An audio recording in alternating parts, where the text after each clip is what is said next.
Hello everyone, कैसे हैं आप सब। उम्मीद करता हूं कि आपकी पढ़ाई बढ़िया चल रही होगी। मेरा नाम वैभव कौशिक है और आज हम देखेंगे एक मोस्ट इम्पॉर्टेंट न्यूज़ के बारे में जो कि आपके प्रीलिम्स के लिए बहुत इंपॉर्टेंट हो जाती है। वो न्यूज़ है आपकी यूजीसी से जुड़ी हुई और यूजीसी ने अपने नियमों में बदलाव कर दिया है। अब वो क्या बदलाव हैं इस पूरी क्लास में देखेंगे। तो सबसे पहले आपको पता होना चाहिए कि हम इस पूरी क्लास में क्या क्या पढ़ने वाले हैं। पहला पॉइंट पढ़ेंगे कि क्या है यूजीसी का नया नियम। दूसरा पॉइंट पढ़ेंगे कि बिना नेट पीएचडी के जो स्टूडेंट्स होते हैं वो लोग कैसे कुलपति बन सकते हैं, वाइस चांसलर बन सकते हैं, उसको पढ़ेंगे। इन शर्तों को पूरा करने के लिए क्या क्या चीज़ें ज़रूरी हैं, कौन सी शर्तें हैं, उनको पढ़ेंगे। यूजीसी विश्वविद्यालय अनुदान आयोग क्या है उसके बारे में पढ़ेंगे और लास्ट में एक हम क्वेश्चन लगाएंगे, प्रैक्टिस क्वेश्चन, जिसको हम आखिरी में छोड़ के जाते हैं, जिसका आंसर आप कमेंट बॉक्स में देते हैं। तो चलिए अब देखते हैं इस पूरी न्यूज़ को कि क्या है यूजीसी का नया नियम। और यहां पर आपको यूजीसी के नए नियम के बारे में पता होना चाहिए, थोड़ी सी चीजें पता होनी चाहिए। अब इस पूरे ड्राफ्ट में कुछ बातें लिखी गई हैं। अब वो क्या बातें लिखी गई हैं कि अब जितने भी कैंडिडेट्स हैं वो 70 साल की उम्र तक, इसमें एक एज लिमिट दे दी है कि 70 साल की एज तक वो क्या बन सकते हैं, कुलपति बन सकते हैं, वाइस चांसलर बन सकते हैं। दूसरा, वहीं विश्वविद्यालयों में कुलपति बनने के लिए अब अकादमिक क्षेत्र का होना अनिवार्य नहीं है। इसका मतलब अब कोई भी व्यक्ति जो आपका एकेडमिक एरिया से नहीं आता है वो भी किसी यूनिवर्सिटी का क्या बन सकता है, वाइस चांसलर बन सकता है, लेकिन उसकी कुछ टर्म एंड कंडीशंस हैं जो कि मैं आपको अभी थोड़ी देर में समझाऊंगा। तीसरी बात क्या कह रहा है कि कुछ नए नियमों के तहत industry, public administration, public sector, public policy या पीएसयू, आपने इन सभी का जिक्र सुना ही होगा, उनके सेक्टर के लोग भी अब इस फील्ड में आ सकते हैं और क्या बन सकते हैं, कुलपति बन सकते हैं। क्लियर हुआ ये बात। इसका मतलब आईएएस हुआ या किसी पीएसयू में काम करता हुआ कोई ऑफिसर है, वो अब बढ़िया से अपना आए, रिज्यूम दे, कुछ क्राइटेरिया बनाए हैं वो फुलफिल करे और उसके बाद कुलपति बन जाए।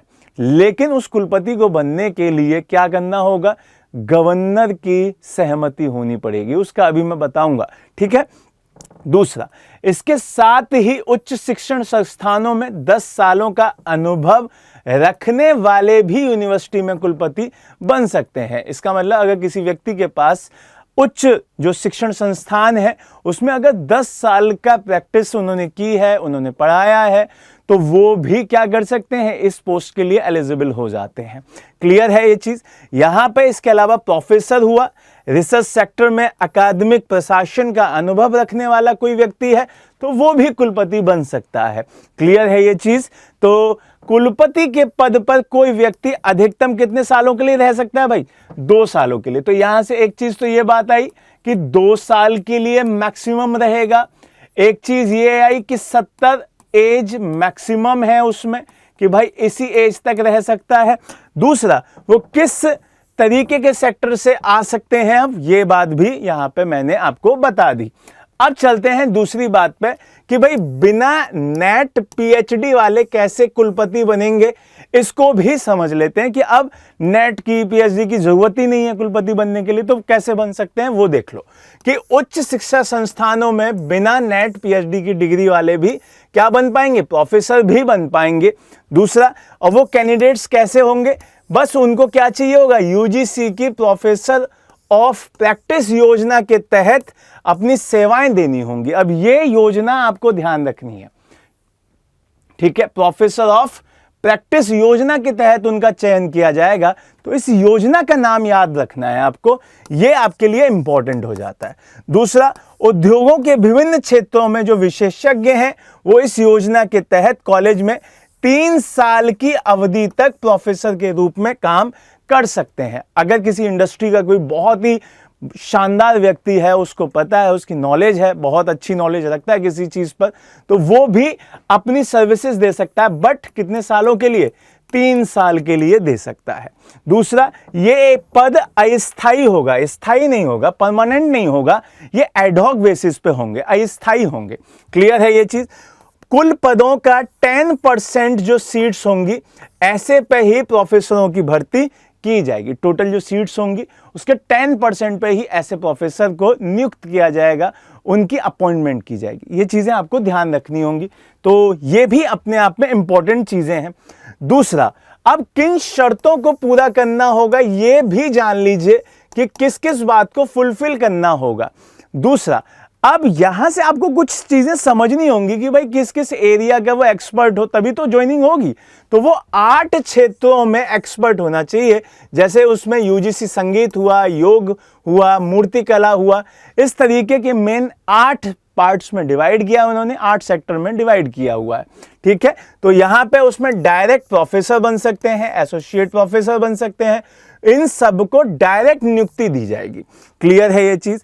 अब यहां पे इन्होंने क्लॉज दिया है कि असिस्टेंट प्रोफेसर के पद वाले जो कैंडिडेट्स होंगे उनके पास ग्रेजुएशन की डिग्री मिनिमम होनी चाहिए। क्या होनी चाहिए?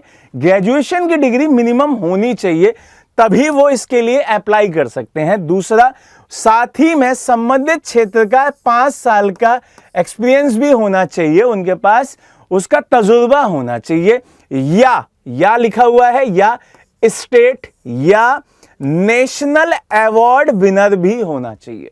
तो इन चीजों को अगर वो फुलफिल करता है तो वो अप्लाई कर सकता है। फिर वहां से वहीं एसोसिएट पद के लिए क्या करना चाहिए उसे, कि कुछ उन्होंने योग्यताएं रखी हैं, उनको अगर वो फुलफिल करता है तो वो अप्लाई कर सकता है यहां पर। क्लियर है ये चीज? एसोसिएट पद के लिए यूजी की डिग्री के साथ साथ 10 साल का अनुभव, और प्रोफेसर के पद के लिए यूजी के साथ 15 साल का संबंधित क्षेत्र में अनुभव होना भी चाहिए। ये बात भी उन्होंने कही है। क्लियर है? तो ये कुछ टर्म एंड कंडीशंस हैं, समझ में आ रहा है? कुछ टर्म एंड कंडीशन है जो कि किसने रखी हैं? यूजीसी ने रखी है। इसको पूरा करते हैं तो आप अप्लाई कर सकते हैं।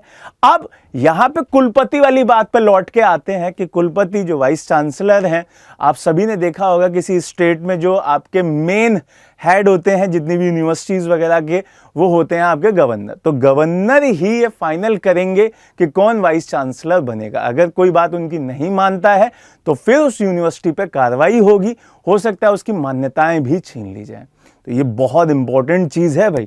ठीक है, तो अब यहां से आगे बढ़ते हैं, यूजीसी के बारे में जान लेते हैं कि भाई यूजीसी क्या है। तो यूजीसी की फुल फॉर्म है आपकी विश्वविद्यालय अनुदान आयोग। ठीक है, यूनिवर्सिटी ग्रांट कमीशन। ठीक है, यहां पे आपको ये ध्यान रखना है। दूसरा, ये भारत सरकार का एक वैधानिक संगठन है, ये हायर एजुकेशन से जुड़े हुए काम करता है। दूसरा, इसकी स्थापना इंपॉर्टेंट हो जाती है। इसकी स्थापना 28 दिसंबर 1953 में की गई थी। शिक्षा मंत्रालय के अधीन काम करता है। इसका मुख्यालय नई दिल्ली में है। इसके 6 ऑफिसेज हैं, क्षेत्रीय कार्यालय हैं, जो कि अलग अलग स्टेट के शहरों में है। पुणे, भोपाल, कलकत्ता, हैदराबाद, गुवाहाटी और बैंगलोर, अलग अलग स्टेट के अलग अलग शहर हैं ये। तो इन्हें आपको ध्यान रखना है, इन सभी चीजों पे याद रखनी है बातें। और एक इंपॉर्टेंट पॉइंट आपको यहां पे दिखाई दे रहा होगा कि वर्तमान में इसके चेयरपर्सन कौन है। इनके चेयरपर्सन है प्रोफेसर मम्मीडाला जगदीश कुमार जी। ठीक है, तो ये चीज आपको ध्यान रखनी है।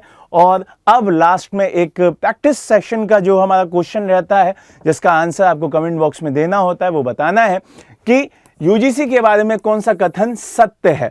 यह भारत का एक वैधानिक संगठन है। इसकी स्थापना 1953 में हुई थी। अब सही कथन चुनने हैं, केवल एक, केवल दो, एक और दो, ना तो एक ना तो दो। तो कमेंट बॉक्स में जरूर आंसर दीजिएगा। और इस तरीके के जो नए नियम आते हैं वो आपके प्रीलिम्स के लिए बहुत इंपॉर्टेंट हो जाते हैं, वो टॉपिक इंपॉर्टेंट हो जाता है। तो पढ़ते रहिए। जय हिंद, जय भारत।